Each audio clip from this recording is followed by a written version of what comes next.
video, we are going to study the poem Rain on the Roof of Class 9 by Kotsky.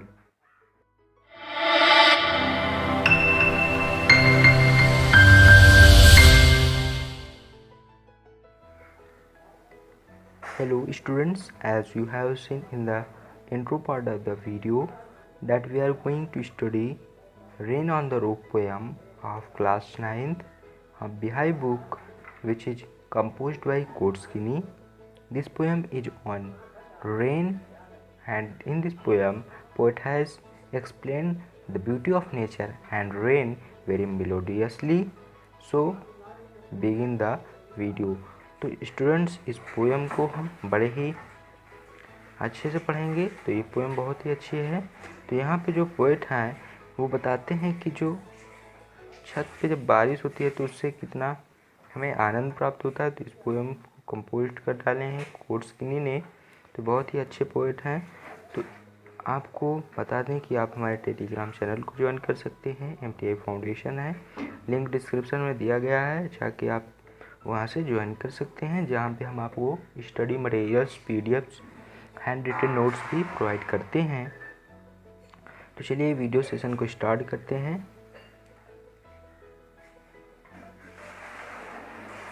देखिए students, यहाँ पे जो सबसे पहली चीज़ आती है वो है क्लास 9th के अंदर जो पोएम है रेन ऑन द रूफ। तो इसके हम टाइटल को समझेंगे। देखिए इसका टाइटल तो बहुत ही सिंपल है, लेकिन बहुत ही अच्छा टाइटल यहाँ पे पोएट ने रखा है। देखिए छत पे जब भी कभी आपकी बारिश होती है तो आपने कभी जो उसकी पैटर्न है इसको फील किया हुआ है। यही आपके बिफोर यू रीड सेक्शन में दिया हुआ है। तो जब आपने कुछ फील किया होगा तो आपने वहाँ पे क्या फील किया? आपको कुछ मिलोडियस जो फीलिंग है वो आपको फील हुई, स्वीटनेस आपको पैटर्न से मिली। तो अगर आप मिली है तो कोई बात नहीं। तो यहाँ पे बोला जा रहा है कि पढ़िए कि पोएट जब इस पोएम को लिख रहे थे तब उन्होंने जब पैटर्न सुनी थी रेन की तो उन्हें क्या फील हुआ था, उन्हें क्या याद आता, उनके माइंड में क्या थॉट्स फ्लैश होते हैं। तो चलिए स्टार्ट करते हैं। तो यहाँ पे आपके जो बुक है यहाँ पे ग्लोसरीज कुछ दी जाती हैं। तो उस ग्लोसरी को पढ़ना बहुत ज़रूरी होता है, क्योंकि वोकैब जो होती हैं वो बेसिक चीज़ होती हैं, आपके कम्युनिकेशन के लिए बहुत इंपॉर्टेंट होती हैं। तो यहाँ पे जो डाइवर का मतलब होता है,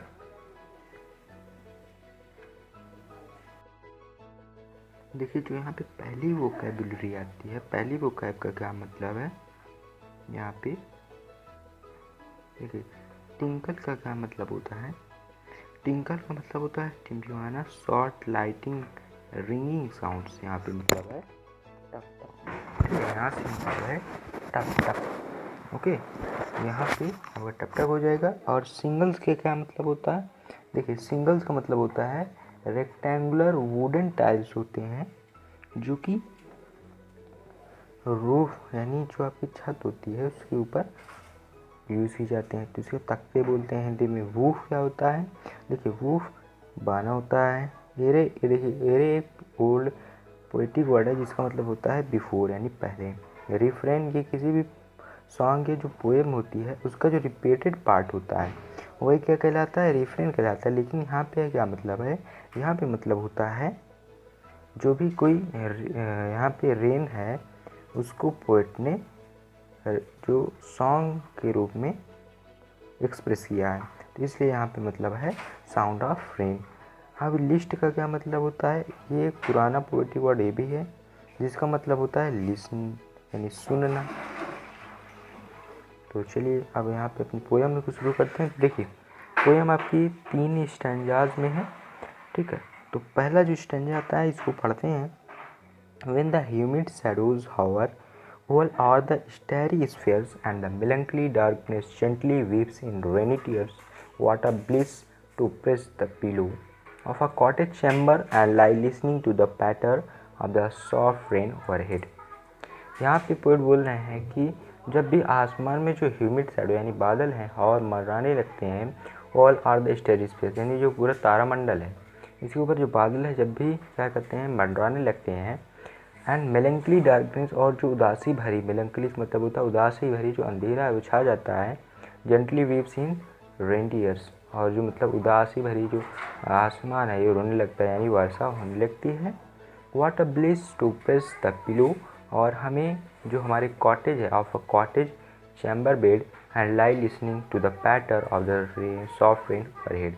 और पोएट बोलते हैं कि जो हमारा कॉटेज यानी हमारा जो हाउस है, इसमें जो एक हमारा रूम है, यहाँ पे जो बेड में हमारी रखी हुई पिलो है, इसको जब हम प्रेस करके आराम से लेट करके जो इस रेन की पैटरिंग है इसको सुनते हैं तो कितना ज़्यादा हमें जो हैप्पीनेस है, जो हमें सुख है वो प्राप्त होता है, परम आनंद प्राप्त होता है। तो देखिए व्हाट अ ब्लिस का मतलब होता है यहाँ पे परम आनंद। यहाँ पे ब्लिस का क्या मतलब होगा? परम आनंद। और पैटर का मतलब होता है पड़पड़ाना। यहाँ पर ये हमारा जो सेकंड स्टैंजा, यहाँ पे पोएट क्या बोलते हैं उसको देख लेते हैं। Every twinkle on the singles has an echo in the heart and thousand dreamy fancies into busy being start, and a thousand recollections view their earth into roof as I listen to the patter of the rain upon the roof। तो यहाँ पे poet क्या बोलते हैं, जो प्रत्येक जो बूंद है, टप टप है कि जो बूंद है हमारे सिंगल्स यानी वुडन टाइल्स पे, उसका मेरे हृदय में हर एक गूंज उठता है। एंड उसी के कारण क्या होता है, मेरी जो बॉडी इन्वायरमेंट है उसमें बहुत सारी जो हज़ारों ड्रीम फैंसीज यानी जो भावनाएं हैं वो आने लगती हैं।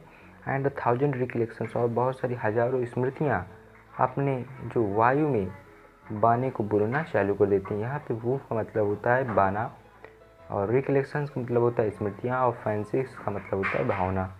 As I listen to the patter of the rain upon the roof, मतलब जो पोएट बोलते हैं कि जैसे मैं इस पैटर्न को सुनता हूँ, मैं इस पैटर्न को जैसे ही सुनता हूँ तो क्या होता है, मेरे हृदय में एक गूंज सी उठती है, और उस गूंज से मेरे पूरे दिल और दिमाग में क्या होता है कि बहुत सारी हज़ारों भावनाएं और स्मृतियाँ आ जाती हैं और घूमने लगती हैं। Now in memory comes my mother as she used in years agone to regard the darling dreamers as she lift them till the dawn. Oh, I feel her fond look on me as I listen to this refrain, which is played upon the singles by the patter of the rain. Now memory, अब मेरी जो याद है उसमें मेरी माँ की मुझे बहुत ज़्यादा याद आती है। और एगोन का मतलब होता है बीते हुए समय से, ठीक है। तो आज मेरी याद में मेमोरी में मेरी मदर आई है, और वो जो पहले बीते हुए समय में किया करती थी, to regard the darling dreamers, अपने जो बच्चे हैं उनको निहारने के लिए, ere she lift them till the dawn. Ere का यहाँ पे मतलब होता है क्या, पहले, ठीक है, काम पे जाने से पहले जो उनके बच्चे हैं उनको वो सुबह यानी डॉन को मतलब सुबह जब काम पे जाने से पहले उनको निहारा करती थी। उस जो फीलिंग है, जो उस मेरी रिकलेक्शन है वो मेरे माइंड में आ रही है। तो ये मेमोरी पोएट को आ रही है कि मेरी माँ मुझे कैसे निहारा करती थी। वो I feel her fond look on me, और मुझे ये भी याद आ रहा है कि वो मुझे कितना प्यार से देखा करती थी।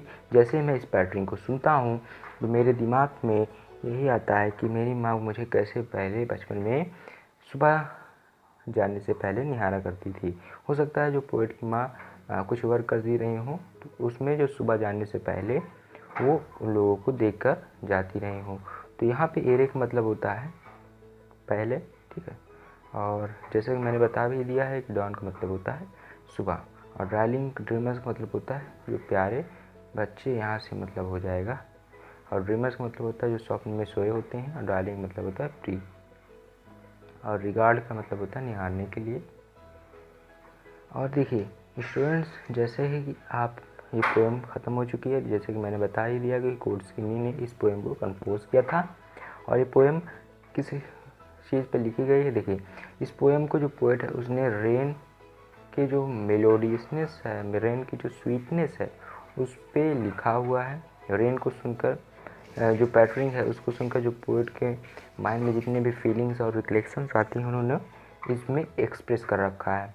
तो इस पोएम को आप बहुत ही अच्छे से, मैं आशा करूँगा, समझ गए होंगे। तो आप जो क्लास 9 से रिलेट कोई भी अदर जो टॉपिक है उसको कवर करना चाहते हैं तो मैंने जो है जितने भी टॉपिक्स क्लियर करे हैं अभी तक तो उसकी मैंने लिंक दे दी है, डिस्क्रिप्शन चेक करके वहाँ पे आप जा सकते हैं।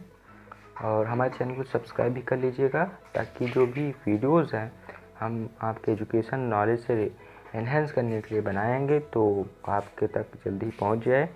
और ये वीडियो तभी आपके पास पहुंचेगी जब आप क्या करेंगे कि सब्सक्राइब कर लेने के बाद जो आपको बेल आइकन दिख रहा है इसको भी प्रेस कर देंगे। तो सब्सक्राइब कर लेने के बाद बेल आइकन को भी ज़रूर प्रेस कर दीजिएगा, और हो सकेगा तो वीडियो को लाइक कर दीजिएगा अच्छी लगे।